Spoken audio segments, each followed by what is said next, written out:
Hello, नमस्कार। मैं doctor Himanshu Parashar. आज इस वीडियो में हम बात करेंगे बहुत ही इम्पोर्टेंट मेडिकल कंडीशन के बारे में, यानी कि ब्रेन स्ट्रोक के बारे में। ब्रेन स्ट्रोक अगर किसी पेशेंट को होता है तो उसकी वजह से पेशेंट को पैरालिसिस की प्रॉब्लम हो सकती है और कई बार ये भी देखा गया है कि ब्रेन स्ट्रोक की वजह से पेशेंट की जान भी चली जाती है। तो ये एक मेडिकल कंडीशन है जो काफ़ी ज़्यादा खतरनाक है। अगर आपके किसी रिलेटिव को या नोन को अगर ये प्रॉब्लम हो रही है तो इसको इग्नोर नहीं करना है। और इस वीडियो में मैं आपको ये भी बताऊंगा कि ब्रेन स्ट्रोक क्या है, इसके साइन और सिम्टम्स क्या होते हैं और कैसे पता करें कि ब्रेन स्ट्रोक की दिक्कत आपको है या हो सकती है। तो इस वीडियो में लास्ट तक आप बने रहिए, आपको काफी अच्छे से ब्रेन स्ट्रोक के बारे में पता चल जाएगा। तो चलिए वीडियो को स्टार्ट करते हैं। ब्रेन स्ट्रोक क्या है और क्यों होता है? देखो, आपका जो हार्ट है वो पूरे बॉडी में ब्लड पंप करता है। बॉडी के अलग अलग पार्ट में ब्लड की ज़रूरत होती है और ब्लड के थ्रू ही आपके बॉडी को न्यूट्रिशन प्रोवाइड होता है, यानी कि ऑक्सीजन मिलती है पूरे बॉडी में ब्लड के थ्रू। अब मान लो किसी को ब्रेन स्ट्रोक की प्रॉब्लम हुई है तो वहाँ पे ब्लड सप्लाई कम हो जाएगी या बिल्कुल ख़त्म हो जाती है। तो इसी कंडीशन को हम बोलते हैं कि पेशेंट को ब्रेन स्ट्रोक हो गया। यानी कि जब आपके ब्रेन में ब्लड की जो एक क्वांटिटी है वो नहीं पहुंच पा रही, किसी भी रीजन से अगर कम हो गई है तो पेशेंट को ब्रेन स्ट्रोक की प्रॉब्लम हो जाती है। और जब ब्लड सप्लाई कम होती है तो वहाँ पे ऑक्सीजन की सप्लाई कम होती है और जब ऑक्सीजन नहीं मिलेगा, किसी भी ब्रेन टिश्यू को न्यूट्रिशन नहीं मिलेगा, वहाँ पे फिर टिश्यू की डेथ होने लगती है।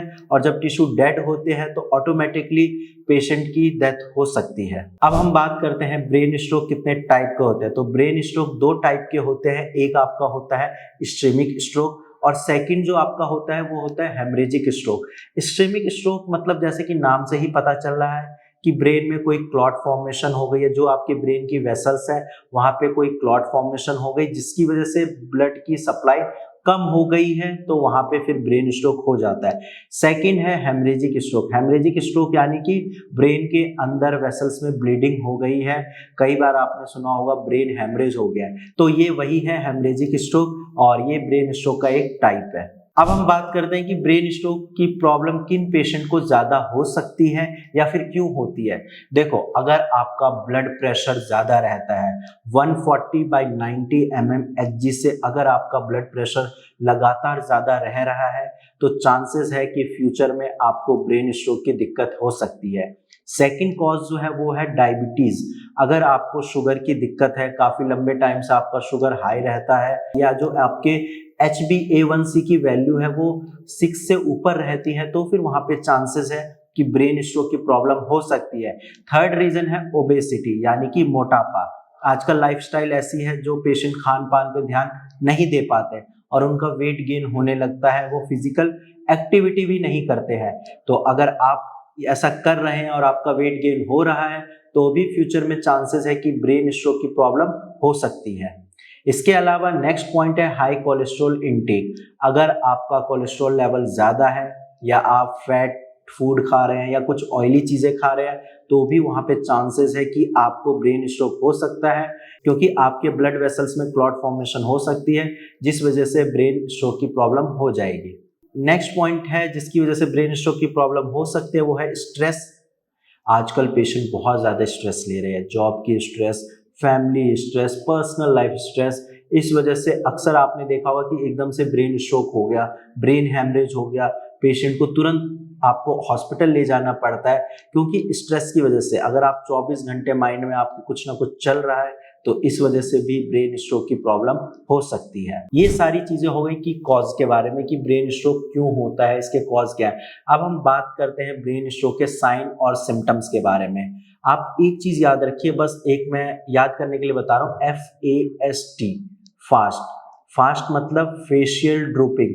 अगर पेशेंट के फेस में कोई चेंजेस आ रहे हैं, ऐसा लग रहा है कि फेस की जो मसल्स है वो वीक हो चुकी है, तो आप समझिए कि ये ब्रेन स्ट्रोक के सिम्टम है।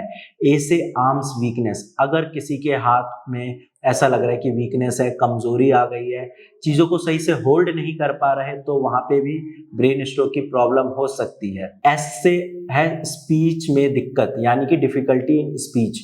अगर आपके बोलने में दिक्कत हो रही है, आप सही से बोल नहीं पा रहे अपनी बातों को, तो भी ये ब्रेन हेमरेज की वजह से हो सकता है। और T4 टाइम टू एक्ट, यानी कि आपको उसी समय डॉक्टर को दिखाना है, ज्यादा डिले नहीं करना है, क्योंकि सही टाइम पे अगर आपने सही ट्रीटमेंट ले लिया तो आपके ब्रेन स्ट्रोक में चांसेस हैं कि इंप्रूवमेंट हो जाए और आपकी प्रॉब्लम ज्यादा कॉम्प्लिकेशन क्रिएट ना करे। इसके अलावा कुछ और सिम्टम्स हैं, जैसे कि बोलने में दिक्कत, जो कि मैं बता चुका हूँ। आपकी विजन कमजोर हो जाती है, आपको चीजें ब्लर दिखती है, आप देखोगे आंखों के आगे धुंधलापन छा जाता है।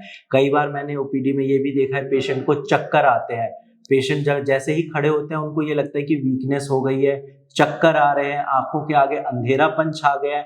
तो ये सारे सिम्टम्स ब्रेन स्ट्रोक के होते हैं। अगर आपको भी ये सिम्टम्स आ रहे हैं तो आपको इग्नोर नहीं करना है। आपके पास जो भी टेस्ट रिपोर्ट है या जो भी सिम्टम्स आपको आ रहे हैं, आप नीचे दिए गए नंबर पे कॉल करें, अपनी सिम्टम्स डिटेल्स में बताएं। मेरी टीम आपको अच्छे से गाइड कर देगी और आपकी भी जो प्रॉब्लम है वो ठीक हो सकती है भारत होम्योपैथी की कस्टमाइज्ड मेडिसिन से। बाकी आप ध्यान रखिए अपना और हेल्दी डाइट लेते रहिए और ज़्यादा टेंशन नहीं लेनी है। आज की वीडियो में इतना ही। धन्यवाद।